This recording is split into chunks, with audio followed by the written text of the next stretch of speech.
Hi, welcome. This is Trez Ibrahim, founder of The Modern Goddess, and welcome to day 2 of our Ignite Your Modern Goddess challenge. If you haven't watched the first 2 videos, I invite you to go back to watch them, just so you get number 1, the first day of the Goddess Challenge, and also a little bit of an introduction on where we're going and where we're heading. So today, we're going to get in touch with the second feminine archetype, which I think, they all carry the same amount of weight, but this one probably carries a little more weight and is probably the most important out of the 4 challenges. And this is the High Priestess. The High Priestess is a woman that is in touch with her core, with her center. She is powerful because of who she is inside. She has so much strength and courage and wisdom and power because she's connected to something greater than herself. So she's the woman that walks into a room and lights up the room, and she doesn't have to say a word. She's a woman that acts like a lady. She's a woman that doesn't have to shove her way through anything, doesn't have to force anything. She's a woman that knows exactly what she wants, and she knows who she is and is in touch with her purpose in life. And so because she comes from that strength and that wisdom and courage, mountains start to move for her. And she is graceful, she's beautiful, she's polite, she's a light that just draws in and magnetizes in everything, every good thing in her life, as well as people. She's a lady that makes people feel good around her. She's that light in the room. And one of the ways we're going to get in touch with that High Priestess is by either beginning or recommitting to a daily spiritual practice. Now, I've been guilty of this before, of having a spiritual practice, but I'm not really committed to it. Or there's times where I haven't fully committed to it on a daily basis. And I remember years ago, Marianne Williamson, who's the author of Return to Love and a number of other best-selling books. She's an amazing woman, amazing mentor.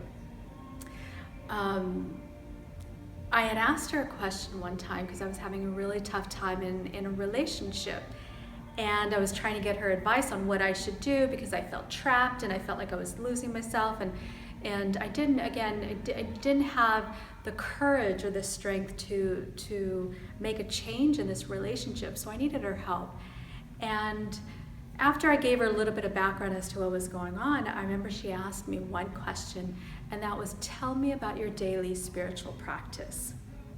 And as soon as she asked it, I was just bursting into tears, and I'm like, I can't meditate anymore. He doesn't let me. He brings in so much negative energy and all his negativity and his naysaying and his vampire energy, and I just kept going on and on about how horrible he was, and because he was the way he was, I couldn't meditate and I couldn't commit to my daily spiritual practice, and I'm crying and telling her how I forgot who I was and I let go of myself and I didn't even recognize myself anymore because he just sucked me down and sucked all the life out of me.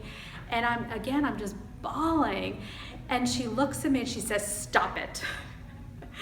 And I'm laughing now, but imagine this woman that you absolutely admire, and she's yelling at me saying, just stop it, stop it. I think she said it like 3 times, and so I'm like trying to hold in my tears, and try not to cry out loud. And she said, because unless you're willing to commit to that daily spiritual practice, which is really the core of who you are and the core of your strength, then you can't even expect anything else around you to work the way you would like it to work.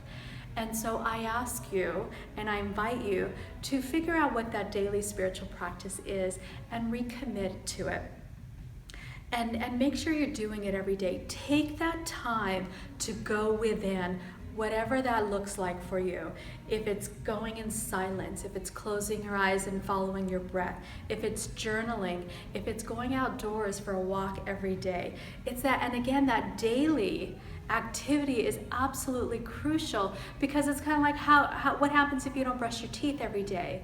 You start to develop all that gunk and it layers on your teeth. So we don't think about going 2 days without brushing our teeth, but we're willing to go 2 days without cleaning out our spirit and our energy and our aura so that we can really show up in our full light. So my invitation for you is to figure out what that is, that spiritual practice for you. If you don't have one, then just take 5 minutes to just sit up and just breathe and notice what your body feels like from head to toe. And just get in touch with, get really, really quiet with who you are inside. I'd also love to give you a little bonus. See, the High Priestess is really about being that queen, about being that woman that can just kind of direct her life in just a flowy, energetic, easy way. And when we think of a queen, what do we think about? She's a woman with a crown. And the crown, what does a crown do? It actually connects your crown and extends it to the heavens. And so it makes the queen taller. And so another challenge, kind of a little bonus challenge, is I want you to walk through your day today standing up tall. Be that queen. You know, there's a reason why a woman in stilettos who walks in gets everyone's attention. There's a regalness about her because of her height. Now, I'm not going to encourage everyone to get stilettos, but heels are always beautiful. And why are they? Because it allows you to stand up tall and straight and erect and walk around just like a queen. So that's the second little bonus challenge, is stand as tall as you can. Stand up straight with your head back, with your shoulders back and your head up, and be that High Priestess today. So thank you again for joining me. Please comment below, share with us what you did, how you did it, and maybe your experience and results that you received. And also let me know how you're doing on the challenge and if there's any questions coming up. Again, thank you so much. Have a fabulous and beautiful day, and I will see you tomorrow.